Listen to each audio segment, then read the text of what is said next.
Hello everyone, welcome to exam forum के आज इस वीडियो में हम शुरू करेंगे 4 जून 2019 से करंट अफेयर्स के क्वेश्चन। और आज से हम अगले एक हफ्ते तक डेली बेसिस पे वीडियो के आखिरी में 10-10 मंत्री और उनके मंत्रालय रिवीजन करेंगे, जिससे कि आपको सभी मंत्री और मंत्रालय तैयार हो जाएं। क्योंकि ये जो टॉपिक है बहुत ही इंपॉर्टेंट है, यहाँ से हर एग्जाम में 1 से 2 क्वेश्चन जरूर पूछे जाएंगे। तो आज से हम अगले एक हफ्ते तक वीडियो के आखिरी में डेली बेसिस पे 10-10 मंत्री और उनके मंत्रालय रिवीजन करेंगे। आज से एसएससी सीजीएल का पेपर भी चालू है, तो आप में से यदि किसी का एसएससी सीजीएल का पेपर है तो आप जब दे के आएँ तो प्लीज़ इस व्हाट्सएप नंबर पे जितने भी क्वेश्चन आपको याद रहें इस पे ज़रूर भेजिएगा, जिससे कि हम अपने वीडियो में कवर कर सकेंगे। यदि आप में से किसी का आज पेपर है तो हमारी तरफ से all the best SSC CGL के लिए। तो चलिए शुरू करते हैं अब आज का वीडियो, यानी कि 4 जून 2019 के करंट अफेयर्स के क्वेश्चन। पहला क्वेश्चन है, हाल ही में विश्व साइकिल दिवस कब मनाया गया? तो विश्व साइकिल दिवस अभी मनाया गया 3 जून को, यानी कि इस क्वेश्चन का जो सही आंसर है वो है बी। ये क्वेश्चन बहुत ही इंपॉर्टेंट है। क्योंकि जो विश्व साइकिल दिवस है इसकी शुरुआत पिछले साल ही 2018 में हुई थी और इस साल दूसरा विश्व साइकिल दिवस मनाया गया है। तो इस क्वेश्चन का जो सही आंसर है वो है बी, 3 जून। अब दूसरा क्वेश्चन ये कि जो विश्व साइकिल दिवस है ये किसके द्वारा मनाया जाता है? तो विश्व साइकिल दिवस मनाया जाता है यूनाइटेड नेशंस, संयुक्त राष्ट्र द्वारा। संयुक्त राष्ट्र के हेड हैं सेक्रेटरी जनरल एंटोनियो गुटेरेस, जो कि पुर्तगाल देश के हैं। इसका मुख्यालय है New York city, America. United Nations की स्थापना हुई थी 4 अक्टूबर 1945 को। अब आपको यूनाइटेड नेशंस से भारत के रिस्पेक्ट में 2 क्वेश्चन याद रखना है। पहला, भारत की तरफ से यूनाइटेड नेशंस में जो एम्बेसडर हैं, परमानेंट रिप्रेजेंटेटिव हैं, उनका नाम है सैयद अकबरुद्दीन। तो अगर क्वेश्चन पूछा जाए भारत की तरफ से यूनाइटेड नेशंस में एम्बेसडर कौन है, तो उत्तर होगा सैयद अकबरुद्दीन। दूसरा क्वेश्चन, अभी असिस्टेंट सेक्रेटरी जनरल के तौर पे deputy executive director of United nation women के रूप में नियुक्त किया गया है अनीता भाटिया को, जो कि भारत से हैं। तो ये 2 क्वेश्चन आपको करंट अफेयर की दृष्टि से याद रखना है। अगला क्वेश्चन नंबर 2, हाल ही में देश की सबसे अधिक लाभकारी सार्वजनिक क्षेत्र की कंपनी कौन बनी है? अब आप इसको इंग्लिश में कन्वर्ट कीजिए तो ज़्यादा समझ में आएगी। लाभकारी सार्वजनिक क्षेत्र कंपनी का मतलब है सबसे ज़्यादा प्रॉफिटेबल पब्लिक सेक्टर कंपनी। तो वित्तीय वर्ष 2018-19 में सबसे ज़्यादा प्रॉफिट कमाने वाली पब्लिक सेक्टर की कंपनी है ONGC, यानी कि इस क्वेश्चन का जो सही आंसर है वो है बी। ONGC ने वित्तीय वर्ष 2018-19 में इंडियन ऑयल कॉरपोरेशन को पछाड़ दिया है। ये क्यों हुई? क्योंकि 2018-19 में ONGC में टोटल 34% की वृद्धि दर के साथ 26,716 करोड़ रुपए का प्रॉफिट कमाया है। इसीलिए ONGC 2018-19 में सबसे ज़्यादा प्रॉफिटेबल पब्लिक सेक्टर कंपनी बन गई है। ONGC का पूरा नाम है oil and natural gas corporation, जिसको हिंदी में बोला जाता है तेल एवं प्राकृतिक गैस लिमिटेड, और इसका मुख्यालय है नई दिल्ली में। और इसके वर्तमान में जो अध्यक्ष हैं, उनका अध्यक्ष और MD हैं, उनका नाम है शशि शंकर। अब ये तो बात हो गई सबसे ज़्यादा प्रॉफिट कमाने वाली कंपनी भारत की पब्लिक सेक्टर की, जो कि ONGC। अब आपको इससे रिलेटेड 2-3 क्वेश्चन याद रखने हैं, जैसे कि अभी रिलायंस इंडस्ट्री राजस्व यानी कि रेवेन्यू के अनुसार इंडियन ऑयल कॉरपोरेशन को पछाड़कर देश की सबसे बड़ी कंपनी बन गई है। दूसरा क्वेश्चन, रिलायंस रिटेल जो कंपनी है वो 1 लाख करोड़ रुपए का वार्षिक राजस्व पार करने वाली भारत की पहली रिटेल कंपनी बनी है। इसके अलावा एप्पल को पीछे छोड़ते हुए हुआई कंपनी, जो कि चीन की है, दुनिया की दूसरी सबसे बड़ी स्मार्टफोन निर्माता कंपनी बन गई है। अगर क्वेश्चन पूछा जाए दुनिया की सबसे पहली कौन है, तो उत्तर होगा सैमसंग, दूसरी हुआई, तीसरी एप्पल, दुनिया की सबसे ज़्यादा स्मार्टफोन निर्माता कंपनी। तो इतने क्वेश्चन आपको यहाँ से याद रखने हैं। अगला क्वेश्चन नंबर 3, हाल ही में नायाब बुकेले ने किस देश के राष्ट्रपति के रूप में शपथ लिए? तो नायाब बुकेले ने अभी अल साल्वाडोर देश के राष्ट्रपति के रूप में शपथ ली है, यानी कि इस क्वेश्चन का जो सही आंसर है वो है सी, अल साल्वाडोर। अल साल्वाडोर जो कि सेंट्रल अमेरिका का एक छोटा सा देश है, वहाँ के अभी अभी जो नए राष्ट्रपति बने हैं उनका नाम है नायाब बुकेले। जो अल साल्वाडोर है इसकी राजधानी है सैन साल्वाडोर और यहाँ पे जो मुद्रा चलती है वो है अमेरिकन डॉलर।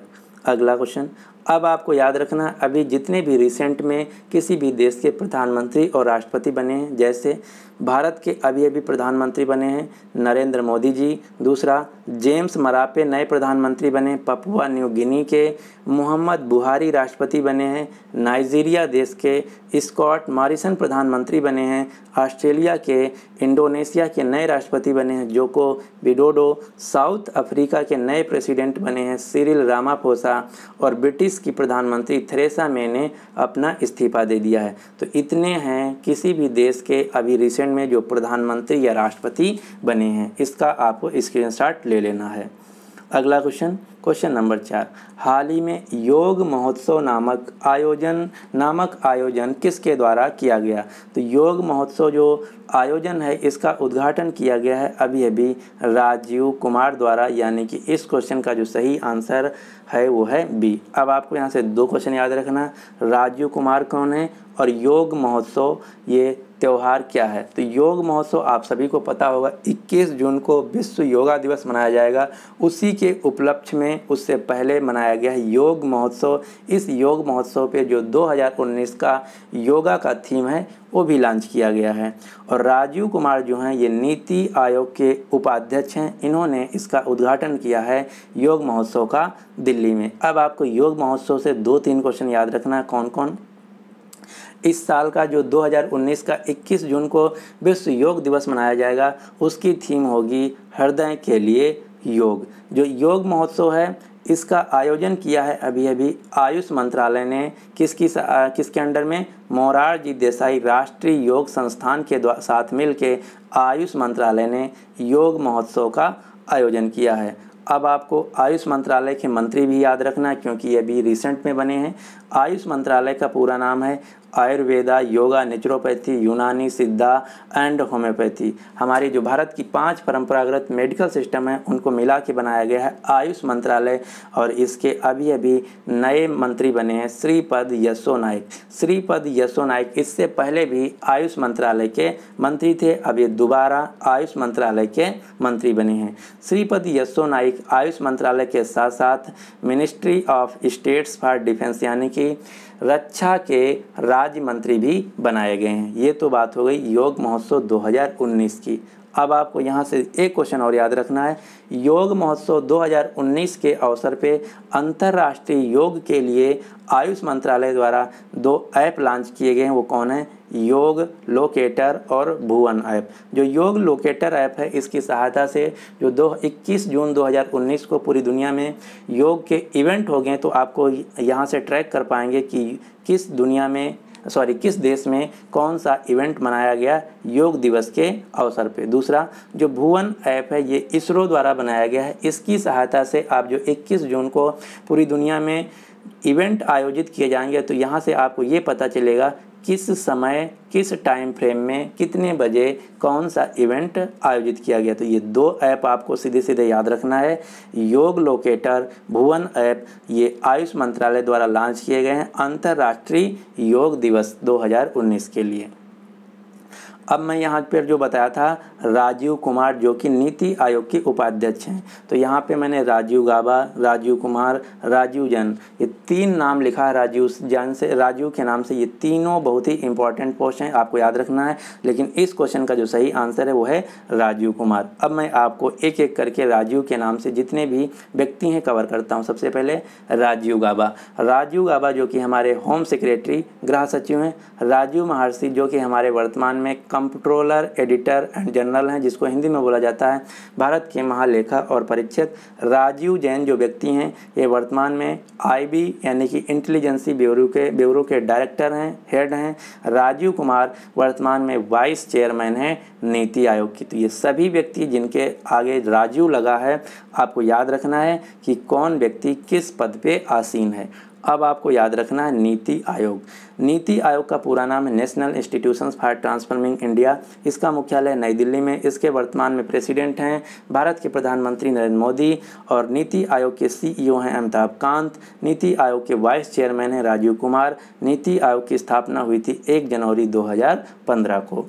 अगला क्वेश्चन नंबर 5, हाल ही में किस राज्य सरकार ने महिलाओं के लिए बसों व मेट्रो में सफ़र मुक्त करने का ऐलान किया है? तो ये सब अभी कहा है दिल्ली सरकार ने ये कहा है कि दिल्ली में जितनी भी बसें और मेट्रो हैं पब्लिक सेक्टर की, यानी कि सरकारी बसें और मेट्रो जो हैं उनमें अगर कोई महिला सफ़र करती है तो उसको अब जो चार्ज है 0 पैसा, यानी कि कोई भी चार्ज नहीं लगेगा। तो इस क्वेश्चन का जो सही आंसर है वो है ए, दिल्ली सरकार ने ऐसा किया है। दिल्ली के वर्तमान में जो मुख्यमंत्री हैं उनका नाम है अरविंद केजरीवाल। यहाँ के डिप्टी मुख्यमंत्री हैं मनीष सिसोदिया। दिल्ली के लेफ्टिनेंट गवर्नर हैं अनिल बैजल। दिल्ली एक यूनियन टेरिटरी है और दिल्ली भारत की राजधानी भी है। अब इससे मिलता जुलता एक क्वेश्चन आपको और याद रखना, वो क्या है? दिल्ली सरकार ने तो ऐसा कहा कि सिर्फ महिलाओं को बसों और मेट्रो में मुफ्त सफ़र कर पाएंगे, लेकिन एक देश है जिसका नाम है लग्जमबर्ग, जो कि यूरोप का देश है। लग्जमबर्ग दुनिया का पहला देश बना है जिसने दिसंबर 2018 में वहाँ के जितने भी पब्लिक ट्रांसपोर्ट हैं उनको एकदम फ्री कर दिया, यानी कि वहाँ कोई महिला हो या फिर पुरुष हो, कोई भी व्यक्ति अगर पब्लिक ट्रांसपोर्ट में यात्रा करता है तो उसको फ्री यानी कि 0 पैसा पे करना पड़ेगा। तो आपको याद रखना है लग्जमबर्ग दुनिया का पहला देश बना है जिसने अपने देश के सभी पब्लिक जो ट्रांसपोर्ट हैं उनको फ्री कर दिया है।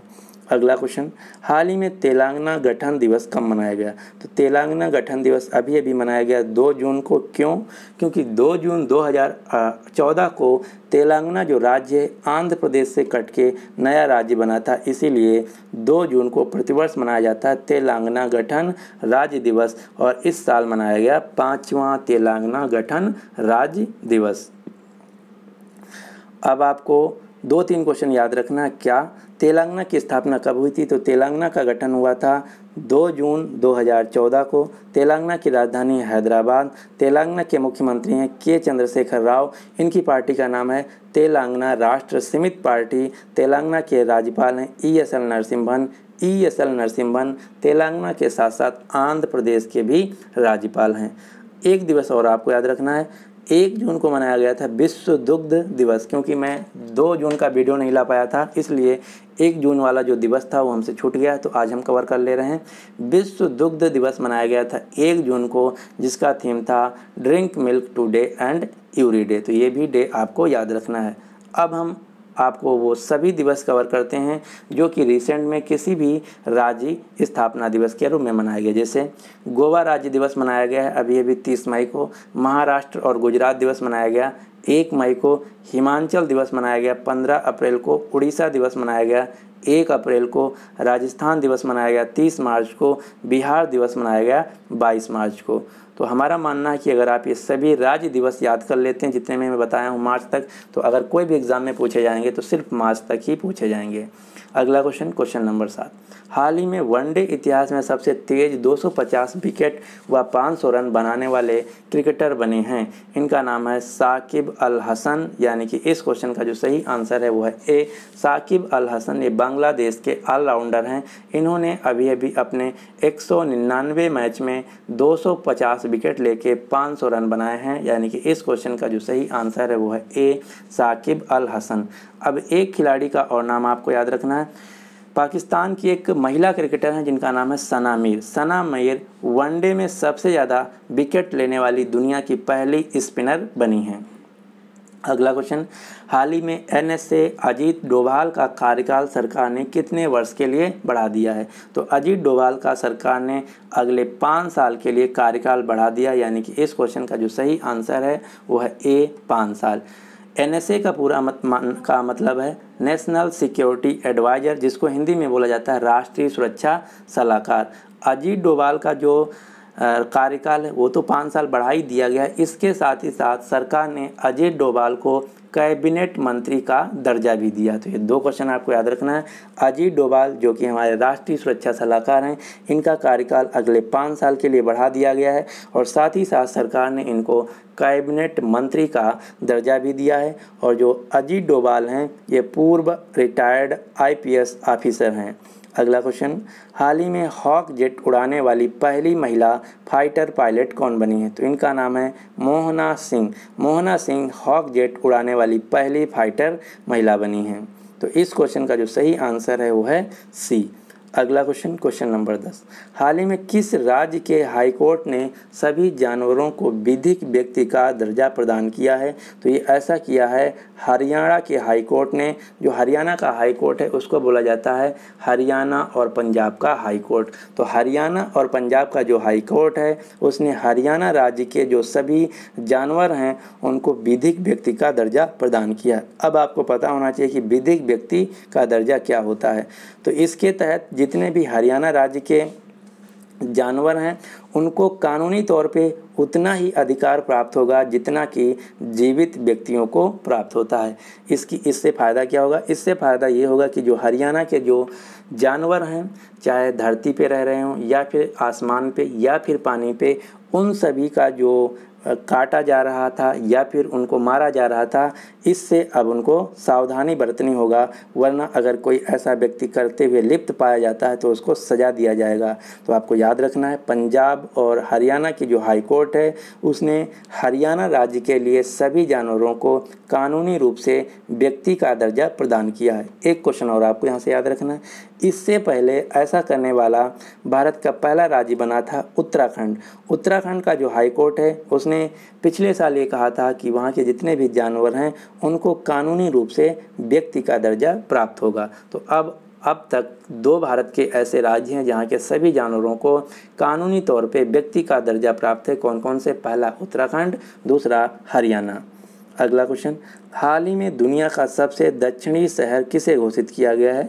तो अभी अभी प्योर्तो विलियम्स जो कि चील देश का एक शहर है, इसको दुनिया का सबसे दक्षिणी शहर घोषित किया गया। ऐसा कैसे, ये क्यों हुआ? क्योंकि जो पहले प्योर्तो विलियम्स था ये चील का एक गांव था। अब चील सरकार ने इस प्योर्तो विलियम्स का गांव का स्टेटस हटा के इसको शहर का दर्जा दे दिया है। इस वजह से दुनिया का सबसे दक्षिणी शहर बन गया है प्योर्तो विलियम्स, जो कि चील देश में स्थित है। अब आप इसको मैप से देखिए, ये है दुनिया का मैप। आप इसको डिवाइड कर लीजिए।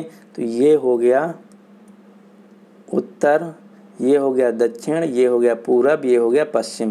तो ये है दक्षिण, यानी कि ये वाला जो पोर्शन हुआ ये हुआ दक्षिण। तो आप यहाँ पे देखिए, ये दक्षिण में ये जो देश है ऊपर ये है पेरू, इसके नीचे ये जो है देश है ये है चील और इसके साइड में अर्जेंटीना। और यहाँ पे मैं जो मार्क बनाया हूँ प्लेस वाला, ये है प्योर्तो विलियम्स जो कि दुनिया का सबसे दक्षिणी शहर बना। अब आपको मैं इस मैप को जूम करके दिखाता हूँ।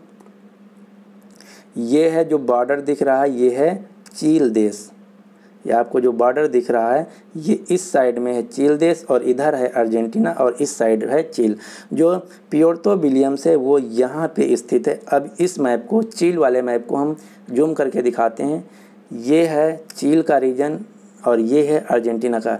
इससे पहले दुनिया का जो सबसे दक्षिणी शहर था वो था अर्जेंटीना का यूसेइया शहर। अब जो हो गया है वो हो गया कार्बो डी हार्नोस आइलैंड का एक शहर जिसका नाम है प्योर्तो विलियम्स, दुनिया का दक्षिणी शहर। तो इस क्वेश्चन का जो सही आंसर था वो था प्योर्तो विलियम्स, जो कि इस क्वेश्चन का जो सही आंसर है वो है ए। ये अगर क्वेश्चन पूछा जाए किस देश में स्थित है तो ये स्थित है चील देश में। चील जो कि दक्षिण अमेरिका महाद्वीप का एक देश है। चील की राजधानी है सैंटियागो। चील की मुद्रा है पीसो। चील में बोली जाने वाली जो भाषा है वो है स्पेनिश। अगला क्वेश्चन, क्वेश्चन नंबर 12, 12वें भारतीय राष्ट्रीय विज्ञान फिल्म फेस्टिवल का आयोजन 10वें भारतीय राष्ट्रीय विज्ञान फिल्म फेस्टिवल का आयोजन किस शहर में किया जाएगा? तो ये किया जाएगा त्रिपुरा की राजधानी अगरतला में, यानी कि इस क्वेश्चन का जो सही आंसर है वो है ए अगरतला। अब आपको अगरतला से कुछ फैक्ट याद रखना, जैसे अगरतला की राजधानी है त्रिपुरा की राजधानी है अगरतला। त्रिपुरा के मुख्यमंत्री हैं बिप्लब कुमार देव। त्रिपुरा के राज्यपाल हैं कप्तान सिंह सोलंकी। अगरतला जो कि त्रिपुरा की राजधानी है, तो इस क्वेश्चन का जो सही आंसर है वो है ए अगरतला। अब आपको त्रिपुरा से 2 क्वेश्चन याद रखने हैं जो सबसे ज़्यादा क्वेश्चन पूछा जाता है। पहला क्वेश्चन पूछा जाता है भारत का वह राज्य जो कि बांग्लादेश से 3 तरफ से घिरा है। तो त्रिपुरा भारत का जो राज्य है बांग्लादेश से 3 तरफ से घिरा है। दूसरा क्वेश्चन, एक क्वेश्चन पूछा जाता है जो दीपा कर्माकर भारत की सबसे फेमस जिम्नास्ट हैं वो भारत के किस राज्य से हैं। तो दीपा कर्माकर जो कि जिम्नास्ट खेल खेलती हैं ये भारत के त्रिपुरा राज्य से हैं और अगरतला शहर से। तो इतने क्वेश्चन आपको याद रखने हैं। अब हम कवर करते हैं या रिवीजन करते हैं सभी कैबिनेट मिनिस्टर और उनके मंत्रालय। मैं कैबिनेट मिनिस्टर पर एक वीडियो भी बनाया था, उसमें कमेंट में सबसे ज़्यादा जो क्वेश्चन पूछा गया था वो ये पूछा गया था कि सर एजुकेशन मंत्री कौन बना है। तो मैं आपको बता दूं भारत में एजुकेशन मिनिस्ट्री के नाम से कोई भी मंत्रालय नहीं है। तो एजुकेशन मंत्री के नाम से कोई भी मंत्री भी नहीं होता। एजुकेशन मिनिस्ट्री का जो नाम है भारत में उसका नाम दिया गया है मानव संसाधन विकास मंत्रालय, जिसको इंग्लिश में बोला जाता है ह्यूमन रिसोर्स डेवलपमेंट। तो अगर आपसे कोई पूछे भारत के एजुकेशन मंत्री कौन हैं तो उत्तर होगा रमेश पोखरियाल निशंक, जो कि हरिद्वार उत्तराखंड से लोकसभा सांसद हैं। तो आपको याद रखना है एजुकेशन मिनिस्ट्री का जो नाम है भारत में उसका नाम है ह्यूमन रिसोर्स डेवलपमेंट, जिसको हिंदी में बोला जाता है मानव संसाधन विकास मंत्रालय। तो हमारे वर्तमान में एजुकेशन मिनिस्टर या फिर मानव संसाधन विकास मंत्री या फिर ह्यूमन रिसोर्स डेवलपमेंट जो मंत्री हैं उनका नाम है रमेश पोखरियाल निशंक, जो कि हरिद्वार उत्तराखंड से लोकसभा सांसद हैं। तो आपको याद रखना है एजुकेशन मंत्री के नाम से कोई भी मंत्री नहीं होता है, क्योंकि एजुकेशन मिनिस्ट्री के नाम से कोई भी मंत्रालय नहीं है। 1985 के पहले भारत में एजुकेशन मिनिस्ट्री के नाम से मिनिस्ट्री होता था, लेकिन 1985 के बाद इसका नाम बदल दिया गया। इसका नया नाम रखा गया ह्यूमन रिसोर्स डेवलपमेंट मंत्रालय। तो इसके मंत्रालय हैं रमेश पोखरियाल।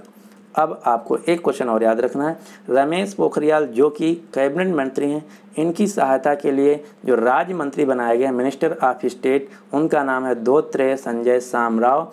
ये इनके पास है मानव संसाधन विकास मंत्रालय, संचार इलेक्ट्रॉनिक्स और सूचना प्रौद्योगिकी मंत्रालय। तो इनके पास 2 मंत्रालय हैं जो कि राज्य मंत्री हैं।